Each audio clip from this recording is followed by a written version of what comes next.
Uh, Sawadee Kaplama Tukon.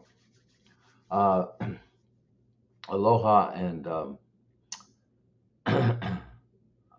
here we go, right? It continues. Have you noticed the show continues? The great drama called, I guess, the human drama, life on Earth. Anyway, um,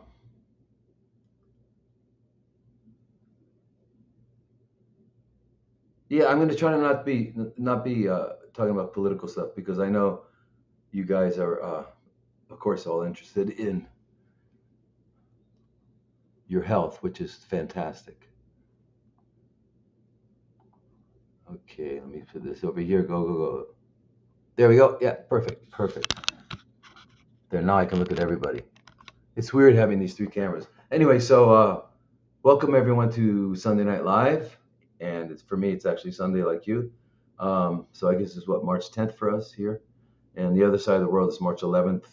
And right now it's a little after 5 for me. It's a little after 4 for LA. Then it's after 7 for the East Coast, and in Asia it's tomorrow. So doesn't that tell us something? We made it all up. There's no such thing as time. And I'm usually late, so I apologize. But and that's because I have a really hard time with calendars and clocks and things like that. Um, the beautiful thing about time is that it's just always now, and can't be late for now.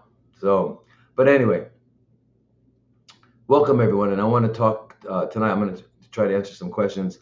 I'm going to talk about a couple things first, and I wanted to remind you that I am working on uh, putting us into different groups for the different locations of where the um, CFCs uh, begin. So for people with breast CFCs, thyroid CFCs, pancreatic, colon, lung, lymphomas, probably be the main categories for now. Then we can have separate groups, and we'll talk just about that. And in those, I'm not going to have entered pre questions that were asked previously that I'm going to be reading from. We'll just do all live. And I think that'll be better because I feel like a lot of times we never get to the questions you have currently because I still never get to answer all the other questions. So we'll leave Sunday Night Live for answering questions that were sent in, and we'll see if we can get to more of them. Anyway, that's the plan, and the team is working on it. So bear with us, okay? Anyway, so we're going to get started, and let me just there we go. Now, so as usual, I have to remind everyone that if you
not my fault, it's the plan. It's part of the plan.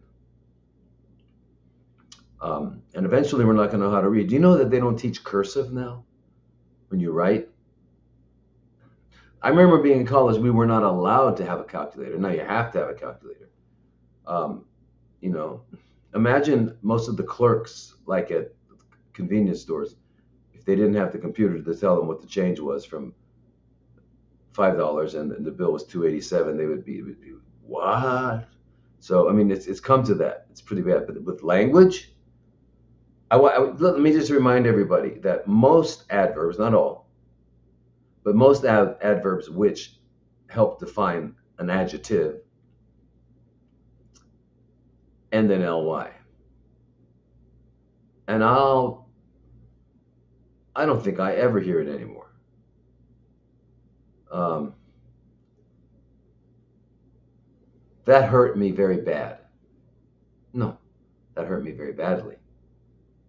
But I don't know. I never hear that. Anyway, that's just one example. So,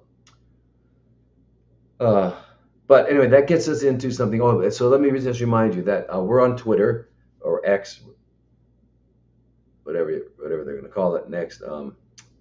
And that's at Dr. Thomas Lodi, MD. But all the other ones, Facebook, YouTube, Rumble, Instagram, TikTok, LinkedIn, it's all at drlodi.com. drthomaslodi.com. So Twitter, Dr. Thomas Lodi, MD. Everybody else, Dr. Thomas Lodi. Yeah, not .com, just Thomas Lodi. And you can also go on our website at Dr. Thomas Lodi and just go to the live portion, and you can stream it live. And you can, of course, go to YouTube and everything. So that's that. And all of these are recorded and replayed the next day, except TikToks, they don't do that. All right, so that's that. Now, what I wanted to start out with is a couple things. This is very important. I hope we have enough people. Are we? 40, 20. Nobody's coming tonight. What's going on? 54. Huh? 54. 38. Oh, well. Anyway, I'm glad you're here. And but I wanted to talk tonight about, I want to summarize something for you. And I want you to understand what it is that I think is fundamental to the way I look at chronically fermenting cells. Okay? It's not only chronically fermenting cells, it's everything in life. And that is language, words. So, if we're going to communicate, the first prerequisite is that we're speaking the same language. The second and equally as important prerequisite is that we have the same definition of the words we're using. Otherwise, we're not communicating. And for that reason, it's always best not to use idioms, right? Because if you use an idiom, that person heard it at the time that they heard it in their life, and it had a unique, it had the general meaning, sort of, but very unique thing. And I have mine, and so when I use that, we're not really communicating. So if ever an idiom is going to come out of your mouth, try to just say it in your own words, okay? An idiom, what? The earlier bird catches the worm. I don't know. There's a lot of modern ones too. So don't do that. It's a good practice. Just try to say it the way you would say it instead of thinking of an idiom, because then you're not transferring information. You're telling them to click on whatever they thought that idiom meant rather than hearing what you're saying. Okay, so very important. And the same with acronyms. Forget acronyms, okay, because they're different and everything, and it's not hard. Like this NED. Everybody says NED. I would never use NED, or would I never use no evidence of disease. Why? Because there are no diseases. It's a completely useless thing. And so that's what I want to talk to you about, because it's words. Remember, our minds. It's just a reminder. Our minds are not real places. You know that, right? Because our minds have symbols, and those symbols are words and pictures. Right? That's what our mind is. And words and pictures are symbols, and symbols are representation of reality. Right? Because the word chair and the picture chair and a picture of a chair is not a chair. It's a concept. All right? However, the power of words is very difficult to understand. You remember God spoke the universe into existence? He said, "Let there be light," and there was light. So, in the beginning was the Word, and the Word was with God, and the Word was God.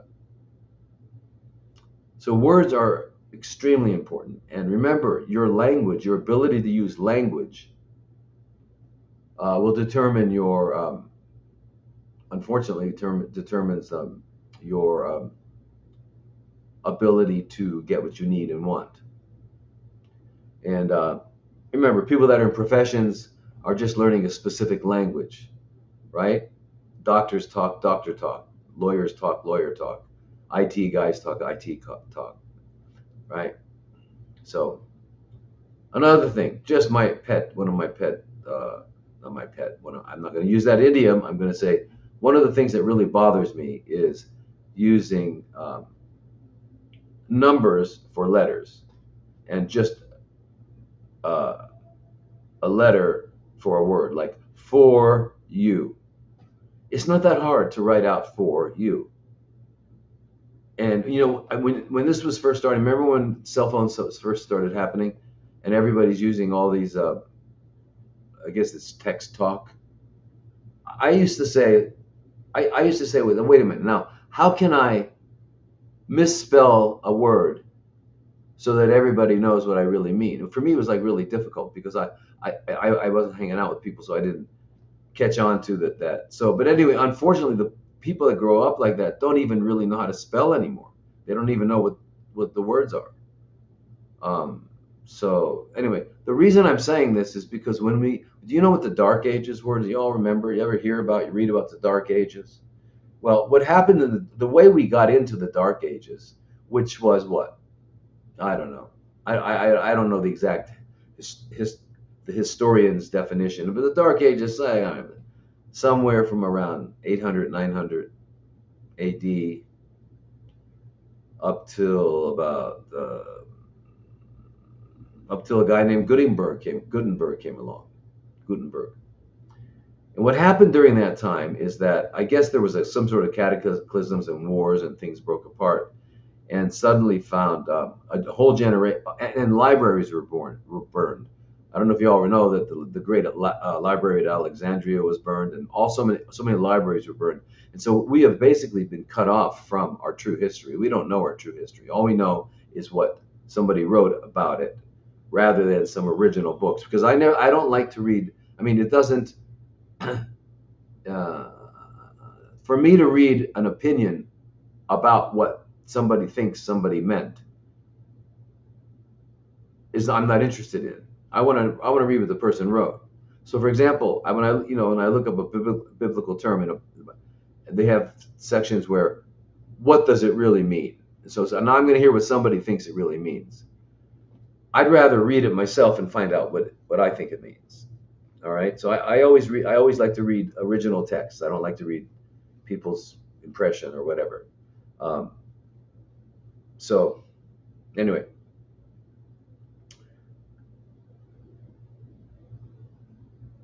So the power of words is, you've ever heard that expression? It's an idiom, but I think it's beyond an idiom.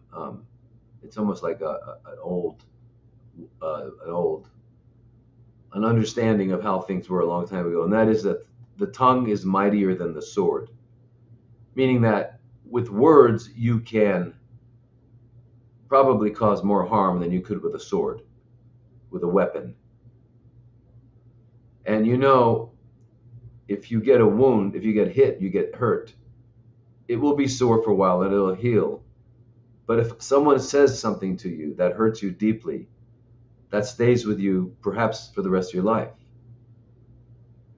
And remember, we are 70% water. And you all know Emoto in Japan, he would put words on a glass of water, freeze it, and then take out the some of it and look at look at the crystal that it was formed from that word. And that word could be in any language. It was the intent. So the word love, the word truth, the word yes, the word beautiful. All these were beautiful different crystals. And the words hate and ugly and stupid and death, they were not beautiful crystals, beautiful to us. The same with music. Hard rock, although we may like hard rock, if you looked at the crystal form from it, it was really chaotic. Whereas you look at the crystals formed from Johann Sebastian Bach, uh, crystals from Mozart and stuff like that. Now I know a lot of you may not enjoy classical music, but and that's really I'm telling you, it's because you haven't been exposed to it enough, or you were exposed to it and you didn't like having to do it, and so you've developed a relationship to it. But if you can listen to it, if you really listen to it, it really has an effect. Why does it have an effect? Because it's a vibration, and the universe is frequency and vibrations, and more fundamental than the electromagnetic frequencies, which are the visible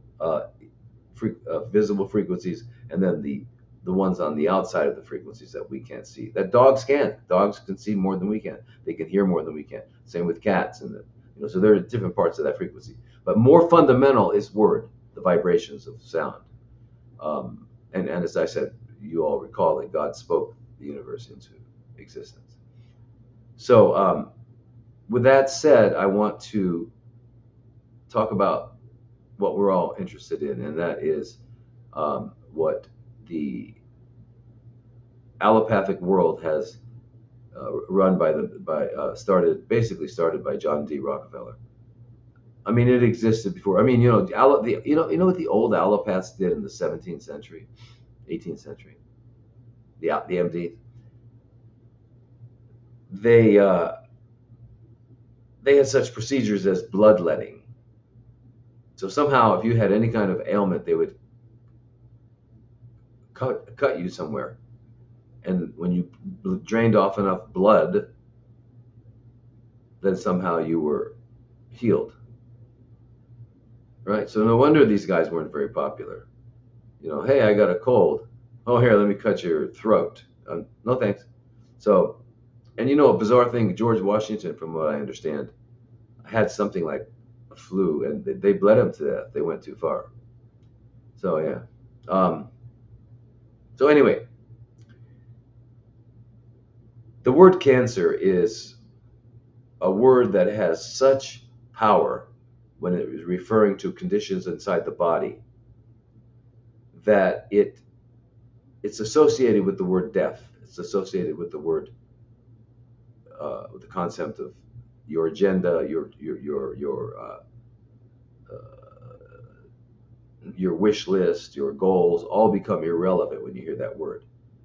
And so that word, hearing that word spoken by a doctor, right? An allopathic doctor. So regardless of what we think about all that stuff, and no matter how we were raised in the current times, somehow we all think that doctors speak the truth and that their words are truth. And I can tell you, without a doubt, they are nowhere near the truth. For two reasons. First of all, they don't know the truth. Secondly, what they do know is not true.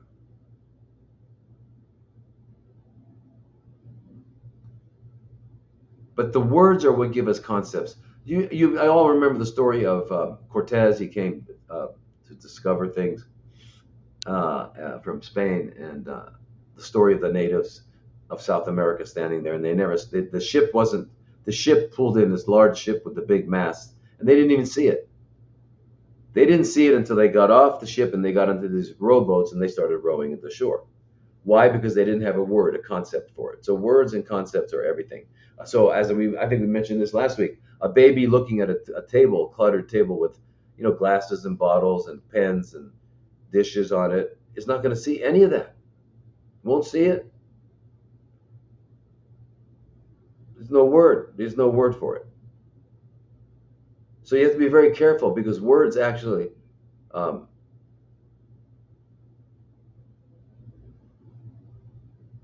they're concepts and they have power. So, like I was alluding to earlier about Emoto in Japan with words and its effect on water, imagine we are 70% water. So, when you say to someone, you are an amazingly beautiful person, that blesses them. Their water, they probably have all beautiful crystals. But if you say to someone, you're worthless, you're whatever, ugly, stupid, whatever if you say things like that, you curse them and it hurts. So we know that in our personal relationships. But you have to understand that a lot of money went into the word cancer, meaning death. And so you all know, and I hope if you don't, you're going to know now that we're not going to use that word because that word is not at all descriptive of what's happening and why we're coming to this group. That word is a zodiac sign, right? I think June 21st to July 21st. People born in that time are called Cancer. If you're born on the 22nd, you're Leo, sorry. So, anyway, it has nothing to do with conditions of the body. All right? So now, that the words that they use at the hospitals, the words that the doctors use at the hospital or in their offices, are words that are the uh, scaffolding, the structure, the skeleton of their paradigm. And if you like hear their words and you consider them and then you respond in words that are also in agreement with that paradigm, you're there, you're in their world. You're in their world. Okay? For example, the word hospital came from hospitality. Now, when I was a resident and an intern in the 80s, even then there was no hospitality. Rarely an individual person would be hospitable, but other than that, it was divisive and loud and um, frightening if you're sick, and it turned people into passive recipients of whatever these people thought they were doing. Okay, so anyway, it's not a place to heal, and if you've ever been in a hospital, you know they're waking you up all the time to take your temperature and your blood pressure.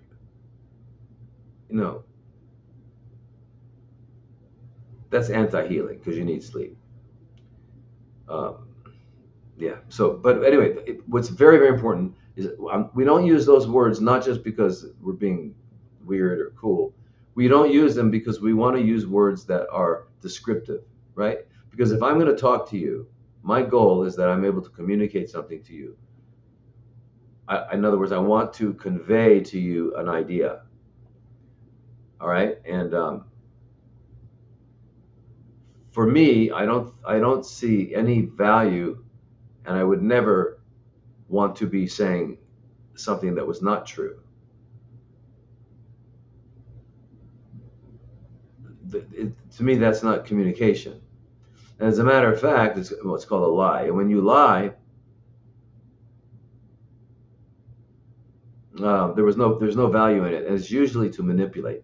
People lie, they tell untruths in order to manipulate the listener in one way or another. All right, so let's speak truth to each other as far as we know and we're able to. Let's agree upon words. Let's understand what it is we're talking about when we use chronically fermenting cells. And then understand that the word disease is borrowed from the germ theory. And the germ theory, by the way, has never, ever been proven except with parasites. But they're not germs, apparently. Anyway, but so, because in order to prove that something, a germ, which is, it's become a pejorative term for a microorganism. So a microorganism is causing you to be sick. So you're coughing, and we swab your throat and we find strep. So we say, you have strep throat. Did you notice that no one swabbed your throat when you were not coughing? So how do we know it wasn't there all the time? And in most people it is. Most of these microorganisms, if not all of them, live in and on us already. And why do they stay? To eat. So as I mentioned last week, I think it was, or the week before, um, um, what was his first name? Rudolf Virchow, considered the father of pathology, wrote the first textbooks in 1850. And he said, if I had my life to live over again, I would devote it to proving that the microorganisms are there to clean up the mess. They didn't make it. Just as the flies didn't make the feces. All right. So, anyway, that germ theory, which was never proven, and Louis Pasteur was admitted to having sabotaged his experiments, and then on his deathbed, he said that Beauchamp, who was another Frenchman at the time, who said it has nothing to do with the microorganisms, it has to do with the environment, and that the environment produces the microorganisms. And so the germ theory says this germ's going to get into you. All you do is get rid of the germ and you're okay, right? When in fact, people that really look into this understand that if there are microorganisms at a certain part of your body, they went there to eat. All right. Well, anyway, that theory, the germ gets in you and you got to get rid of it, morphed into the disease model, which became allopathic medicine, and sadly has even infiltrated naturopathic medicine, osteopathic medicine, chiropractic. Why? Because first of all, naturopath, they have the word pathology. Pathology means something went wrong. And remember something, these bodies are divine. They're perfect. You know you've got 36 septillion chemical reactions going on every second, and they're happening in response to it. So if there's too much of one chemical here, it'll go this way or that way. So it's the complexity is beyond comprehension. And if you got 36 septillion, that's 21 zeros every second.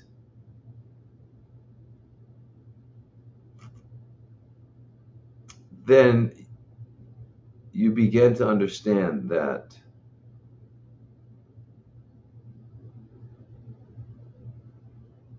I hope you come to the conclusion that I have, and that is we'll never understand it. We're not capable of understanding it. And not even AI could understand it. It could not comprehend that level of complexity. But as it turns out,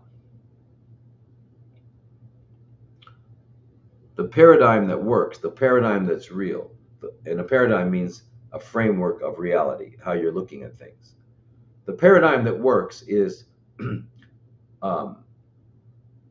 condition that we call health is a consequence of an organism having all of its biological needs being met. When all of its biological needs are met, its function is optimal. And so optimal functioning of the organism becomes the definition of health. And any deviation from that needs to be adapted to. So the body, having been given the instructions as everything in nature, and that is to regenerate, rejuvenate, and procreate. Regenerate, rejuvenate, and procreate. So regeneration and rejuvenation is reestablishing harmony when something has happened that conflicted with your ability to be upright and healthy. All right, so the body is very good at adapting, and the body has the intelligence of God. And the body will become insulin resistant if you give it too much glucose. It knows how much it needs. All right? And if it's getting too much, it's going to make the cells less um, sensitive to insulin. It's called insulin resistant. So it's not a disease, it's an adaptive process. It's a physiological adaptation. So whatever is called a disease is really a physiological adaptation. The reason that's important is because if there was a thing that got into you that's not you, of course you want to get it out. And how would you get it out? Well, somehow you have to force it out, apparently. And that's going to require violence at some level, which is basically, on a smaller level, it's a war. And it's a war to get this thing out of you, whatever it is they've named it. It's a military approach. And so the problem with it, this military battle, is that the battleground is your body, and the collateral damage is your well-being. And that's just not okay. Because what has happened in reality, your biological needs are not being met for some reason. Or that happens in two ways. One is you fail to get the appropriate nutrients that you can convert into, that your body can convert into structure or energy. So when you're failing to get that, we would call it malnourishment. But you can't function optimally, so you have to make some adaptation to function in spite of the fact that you don't have enough of a certain substance. Okay. So that's physiological adaptation. There's no diseases. There's no thing out there called cancer that's going to jump into you. There's no thing out there that's called diabetes is going to jump into you. It is not bad luck, and it's not genetics. Okay, it's an adaptive response to living a life that is not compatible with the organism that you are, the requirements. It's really quite simple. So the answer would be what? Reestablish that balance. Ensure that all the biological needs are being met. So biological needs being met mean, one is, are we getting adequate nutrients or substances to function properly? And the other thing that thwarts optimal functioning is when you get exposed to chemicals or frequencies, etc., that are incompatible, that disturb the harmony of your 36 septillion chemical reactions every second. All right? So we could call that poisoning, we could call that trauma, we could call that, yeah, that's about it. Something has gotten into your body, you have to get rid of it. Yeah. But that's not what happens when we develop what we call diabetes, insulin resistance, we develop hypertension. That's not what happens. What's happening is that the cells are adapting in a particular way to maximize their ability